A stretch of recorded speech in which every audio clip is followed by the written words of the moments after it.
Pada video kali ini saya akan menceritakan tentang kisah Nabi Zakaria alaihi salam, iaitu Nabi yang ke-23 sebelum kedatangan Nabi Muhammad sallallahu alaihi wasallam.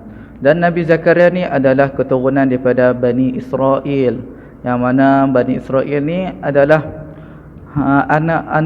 anak cucu kepada Nabi Yaqub alaihi salam, insya-Allah. Dan Nabi Zakaria ni ada satu kisah yang unik yang boleh kita dapat kita aplikasikan di dalam kehidupan kita, insya-Allah. Okey, alhamdulillah. Jadi Nabi Zakaria kebanyakan kisahnya berada di dalam surah Maryam. Kenapa Nabi Zakaria berada dalam surah Maryam? Dia mesti ada hubung kait, kerana Maryam adalah anak saudara perempuan kepada Nabi Zakaria alaihi salam. InsyaAllah saya akan membacakan surah Maryam bermula ayat pertama dan hingga ayat yang ke-9 sekali dengan maksudnya, insyaAllah. Okey, alhamdulillah. Bismillahirrahmanirrahim. Kaf ha ya ain sad. Kaf ha ya ain sad, kita tidak tahu maksud yang tersirat yang Allah simpankan. Kemungkinan waktu di akhirat sana baru Allah membuka ataupun memberikan maksud yang tersirat ini, insya-Allah. Jadi maksud potongan huruf per huruf ni kebanyakan tiada maksud. Dan ada maksud pun mungkin tersirat, yang mana kita pun tidak tahu maksudnya. Okey, yang seterusnya, zikru rahmati rabbika abdahu Zakaria.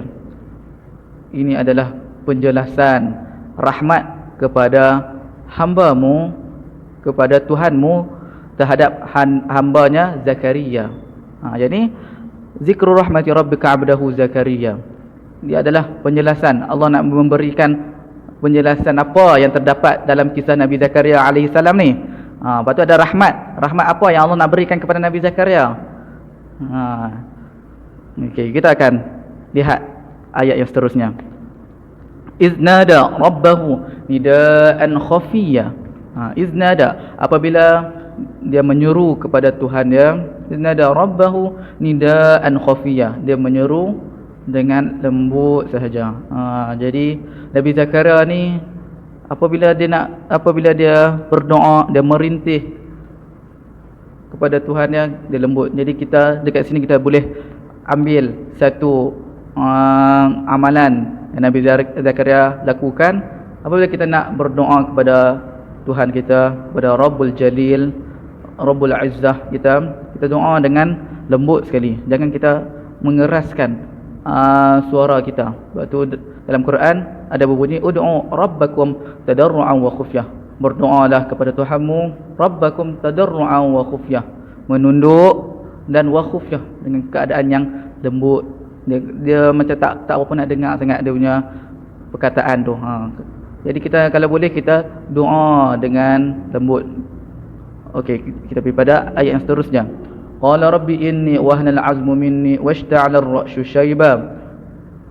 Dia kata apa dekat sini? Qala rabbi inni wahana al-'azmu minni. Nabi Zakaria telah berkata kepada Tuhanku, inni sesungguhnya aku ni tulangku telah rapuh. Tulang belakangku telah rapuh. Dekat mana? Dekat belakang ni Nabi Zakaria. Dan rambutku pun telah putih. Rambut dia telah putih. Apa yang dimaksudkan tulang rapuh dengan rambut yang putih ni? Nabi Zakaria ni sudah pun mencecah usia yang tua. Usia yang tua. Maksud kat sini usia yang tua. Kita tengok dekat sekeliling kita, nampak orang yang tua macam mana? Dia punya tulang belakang dia mesti membongkok kan. Dan rambut pun menjadi putih. Jadi uban. Maksud orang tu dah tua. Nabi Zakaria ni nak ceritakan dalam surah Maryam ni, Nabi Zakaria sudah pun tua. Walam akun bidu'aika rabbi syakiyya. Dan walam akun, dan aku tak pernah meninggalkan doa dalam keadaan yang kecewa. Nabi Zakaria dia tetap berdoa walaupun dia menginginkan sesuatu tapi dia tetap berdoa, dan dia tak pernah rasa kecewa pun. Dia tak pernah rasa sekali pun kecewa, tak pernah rasa putus asa apabila dia nak berdoa. Kita kalau kita nak berdoa, apa yang kita boleh dapat daripada ayat ni, kalau kita nak berdoa, kita berdoa lah walaupun kita tak dapat benda yang apa yang kita ingin, kita jangan kecewa. Seperti mana tabahnya hati Nabi Zakaria alaihi salam. Wa inni khiftul mawaliya min wara'i wa kanat imraati 'aqira fahab li min ladunka waliya. Dan dia risau terhadap kaum kerabat dia. Dia risau sebab apa? Risau sebab dia dah lah tak ada anak. Lepas tu siapakah yang nak mewariskan perjuangan ajaran Nabi Yaqub alaihissalam, Nabi Ibrahim alaihissalam ni? Dia bimbang, takut kaum dia kembali kepada yang dulu, iaitu dia menyembah selain Allah Subhanahu Wa Taala. Dia Nabi Bani Israel ni, apabila tak ada nabi yang dapat memperingati mereka, dia orang akan terpesong jauh daripada ajaran yang dibawakan oleh nabi-nabi suatu berada bersama mereka. Jadi Bani Israel ni special, yang Allah berikan kelebihan kepada mereka. Dia tak macam kaum-kaum yang lain. Dia mesti ada nabi yang mengiringi mereka. Sebagai contoh, dia meninggalnya, wafatnya nabi yang sekian-sekian, akan datang nabi yang lain, nabi yang seterusnya, kecuali sampailah Nabi Isa alaihissalam. Kecuali Nabi Muhammad sallallahu alaihi wasallam bukan tergolong daripada kaum Bani Israel. Dia tergolong dalam orang Arab Mekah. Untuk apa dia, Nabi Muhammad ni, untuk dia nak menyatukan di antara semua kabilah, semua kaum, semua umat manusia sekaligus, alam semesta ni. Jadi dia tak ada kaum Melayu, kaum Cina, tak ada. Dia nak menyatukan semua sekali. Okey, kita kembali kepada ayat yang tadi. Wa inni khiftul mawaliya min wara'i wa kanat imraati. Dia bimbang terhadap dia sebab dia pun dah tua. Dia pun kemungkinan tak dapat nak memperingati kaum dia. Takut kaum dia terjerumus di dalam kesesatan. Jadi, dan sedangkan bini dia pun mandul.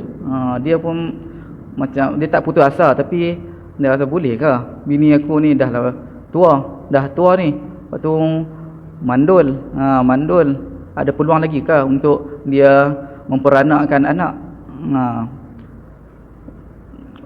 Wa kanat imraati aqra fa habli min ladunka waliya. Lepas tu dia minta kepada Tuhan dia, di sisi Tuhanmu berikanlah anak kepada dia. Habli min ladunka waliya yarisuni wa yarisu min ali Yaqub.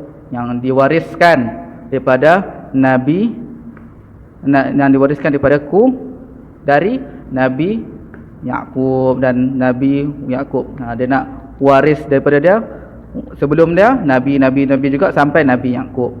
Dia nak waris daripada dia. Dari sini wa yarisu min ali Yaqub wa ja'alhu rabbi radiyya. Dan jadikanlah jikalau ada anak dekat dalam kandungan, Rabbi radiyya.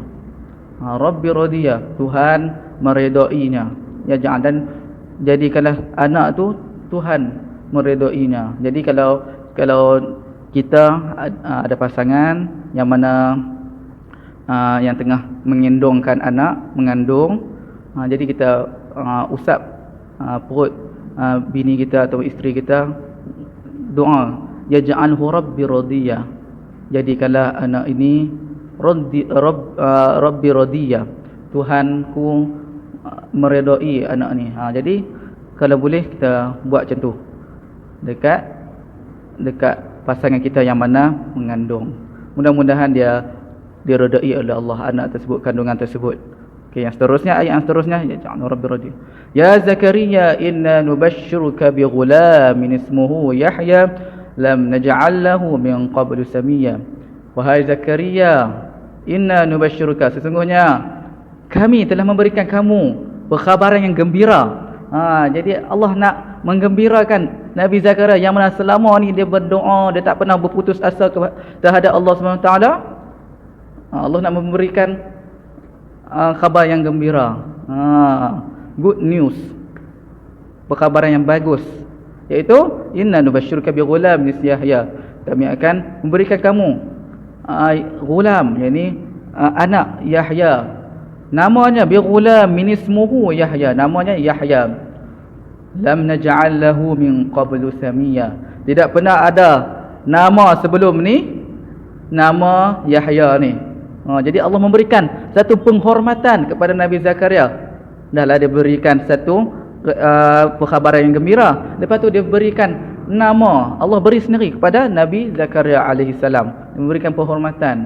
Masya Allah, itulah doa-doa orang yang sentiasa istiqamah, tidak ada perasaan kecewa sekalipun untuk meminta pertolongan ataupun meminta hajat daripada Tuhannya.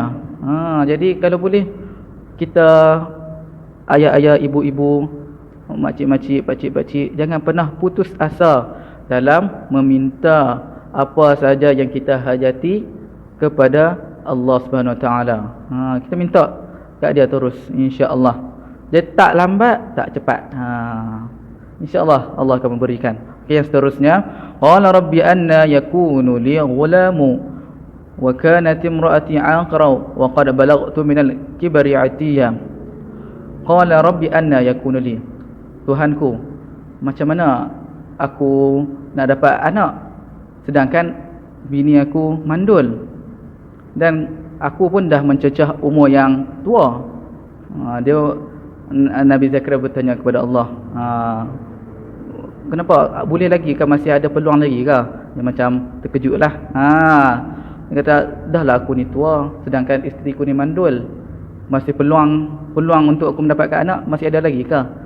Lepas tu Allah kata kat dia, Allah berfirman, qala kadzalika qala rabbuka wa alayya hayyun. Benda ni jangan kamu hairan, kerana apa? Aku pun telah menciptakan kamu sebelum kamu mengetahui apa yang ada di sisimu. Jadi benda ni tak mustahil bagi Allah Subhanahu Wa Taala untuk memberikan, ambil semula apa yang dia ingini, apa yang dia kehendaki. Jadi benda macam ni tak mustahil, Allah boleh buat apa saja. Jadi kalau boleh kita berdoa kepada Allah Subhanahu Wa Taala. Qala rabbi ja'alli ayah. Lepas tu Nabi Zakaria kata, telah berkata Nabi Zakaria, Rabbi ja'ali, kepada Tuhan dia, Rabbi ja'ali ayah, Tuhanku, berikanlah aku tanda-tanda yang mengatakan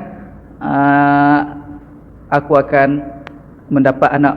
Tanda-tanda yang Nabi Zakaria ni akan memperolehi anak.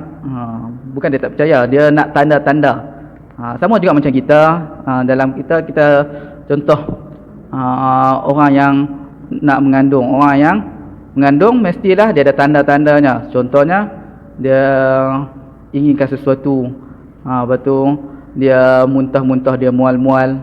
Jadi ada tanda-tanda bagi orang yang nak mengandung. Sama juga macam Nabi Zakaria, dia kata kat Tuhan dia kata, berikan aku tanda-tanda. Macam itulah. Jadi Allah pun kata, qala rabbi ja'alni ayah, qala ayatuka alla tukalliman nasa salayalin sawiyya.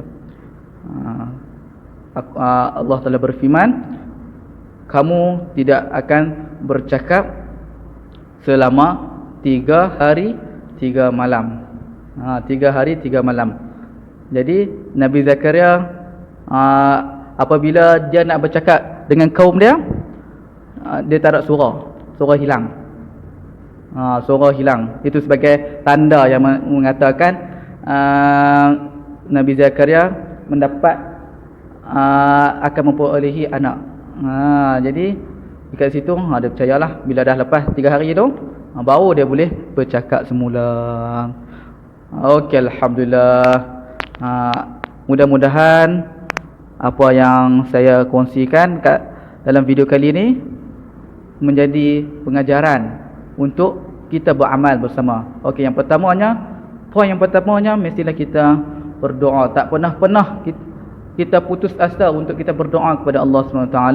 Mintalah apa yang kita ingini, apa yang kita hajati. Sebab apa? Dalam hadis Nabi SAW, hadis Qudusi. Hadis Qudusi ni ialah perkataan daripada Allah SWT yang diriwayatkan oleh Ibnu Majah, berbunyi, ana inda dhanni abdi bi. Aku bersama sangkaan hamba-Ku terhadapku. Jadi kalau kita sangka Allah ni tak dapat memberikan apa, Allah tak memberikan apalah. Kalau kita sangka Allah ni akan memberikan sesuatu pada kita, insya-Allah Allah akan mengkabulkan. Wa ana ma'ahu zakarni, dan aku bersamanya apabila ia menyebutku, ia memperingatiku. Jadi kita rajin-rajinlah kita berzikir pada Allah. Mudah-mudahan Allah akan bersama kita. Allah ni jadi kita punya Tuhan, dan dia mengabulkan doa-doa kita, seolah dia menjadi hafiz, dia menjadi penjaga bagi kita. Insya-Allah. Itu sahaja daripada saya. Mudah-mudahan apa yang saya cuba sampaikan pada video kali ini menjadi iktibar, pedoman kepada kita. Dan saya satu lagi pesanan khas, disebabkan Nabi Zakaria dan isterinya yang mandul, yang mana para suami yang menginginkan anak, yang mana bininya sudah lama tidak mendapatkan anak, jadi berdoalah kepada Allah SWT dan beristighfar. Mudah-mudahan Allah akan membantu kita dan menolong kita, insya-Allah.